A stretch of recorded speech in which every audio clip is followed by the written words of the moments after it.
Hello and welcome to the Yay or Nay series. If it's your first time visiting, allow me to explain the rules. It's called the Yay or Nay series. It's actually fairly simple to follow along with, but down in the comments, you either will say, "Yay, I like the character for the video for the day," as in, "Yes, I would like to see that character as a DLC playable character for Smash Ultimate," or "Nay," as in, "No, I don't want to." Pretty simple, right? Just type it down in the comments. But each Monday, most likely Tuesday as well, we will have a video pertaining one specific character, and then the video itself, I'll go over the character, I will go over the series, I'll even go over some sales numbers from the series because some people like looking at stuff like that, and then maybe a couple random facts because, well, why not? But yeah, it's a pretty simple idea. Follow along with, play along with. Like I said, every Monday and Tuesday. So there it is. Let's get into the rest of the video. What is going on, everybody? Welcome back to the channel. I'm your host, Slackerz. Welcome to another Yay or Nay video. Today is Monday when we're uploading this, so that means a Yay or Nay video for Super Smash Bros. Ultimate. And today's focus, today's character is going to be none other than a Nintendo first-party character that might be getting underlooked or not even looked at all, but Sylux from the Metroid series. Now, there's a good case to be made for the character being playable in Smash. Now, I know some people will say, "No, we already got Ridley and Dark Samus in the base roster, no more Metroid." That was base roster. That was years ago. DLC is a different animals, but I'm not really trying to convince anybody either way. But the thing with Sylux, the thing with him, well, okay, originally he did make his debut in the game Metroid Prime Hunters for the Nintendo DS, which was a very fun game, by the way. Who played it? There's got to be somebody in the comments that played that game, but it's very fun. But so the character himself is supposedly having an upcoming game with Metroid Prime 4, and why do I say supposedly? Well, one of the developers or producers of Metroid Prime 4 really wants to explore the dynamic between Samus and Sylux, and they want to put that into the story, which would give Sylux a bit of a backstory, which would give Sylux a bit of character development. And that's the thing. Sylux is relatively unknown for the most part. Just kind of showed up in one game, had a few battles with Samus, and that was kind of it. We don't know too much about the character, so there's a little bit of mystery behind Sylux, which is good, right? There's a lot they can do with the character. If Sylux is going to play a pivotal part in Metroid Prime 4, new abilities, new moves that we might see in that game could then come into his moveset. But since we have no idea what Sylux may or may not be doing in Metroid Prime, we only have to take for moveset what we've seen in the past. And we'll get to the moveset in just a bit. But the character himself, when he made his debut in Metroid Prime Hunters, there were other hunters in that game that also made their debut. And strangely enough, a few of those hunters have been spirits. Most notably, Candon, and there's another one, I forget the name, but there's been two, was there three? At least two of the hunters. They are spirits in the game.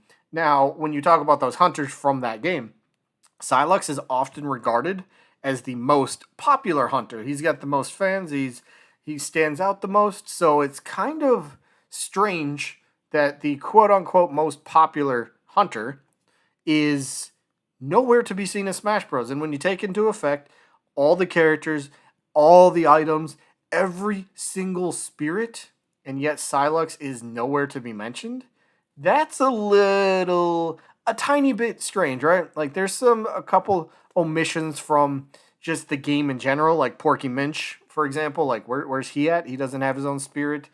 He's not a boss, he's not a character. Like what's up with that? So there's a few characters that do make you scratch your head a little bit. Sylux definitely being one of them. So there's a theory floating around that Sylux, and again, this is just a fan theory, believe it or not, but there's a theory that Sylux was supposed to be included as a part of one of the Fighters Passes, and maybe he ends the Fighters Pass, but Sylux was meant to be a promotional tie-in type of character, right? Once Nintendo officially revealed Metroid Prime 4, was that back in 2018, I want to say? Was it 2018?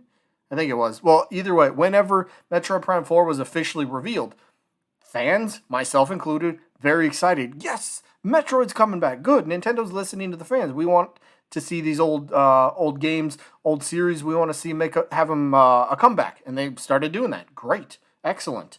But the plan would be Metroid Prime 4 would release some point during Smash's DLC cycle, and Sylux would be a promotional character to help get more interest in Metroid Prime 4.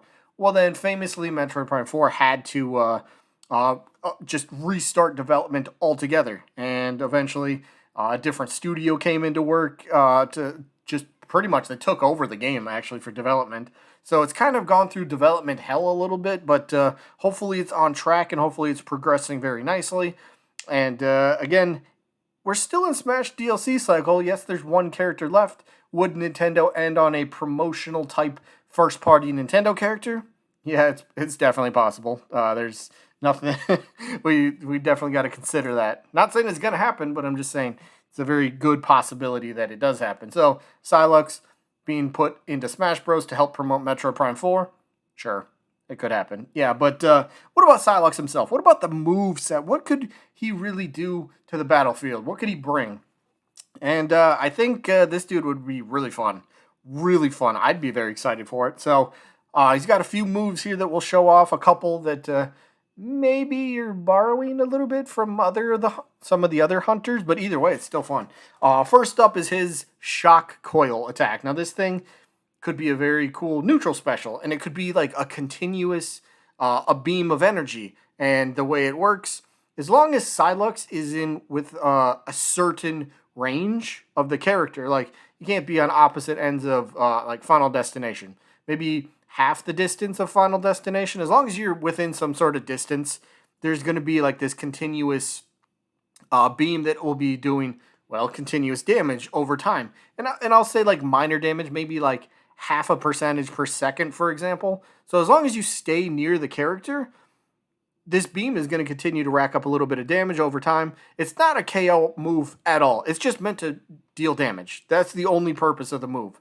And maybe it does have another function where it could, like, you start draining health from the opponent, but at the same time, Sylux might be healing himself up. That could be something, just an idea floating around there. But the Shock Coil, something we haven't seen, a continuous, tethery type of move, if that makes sense. So, Shock Coil, definitely would be fun.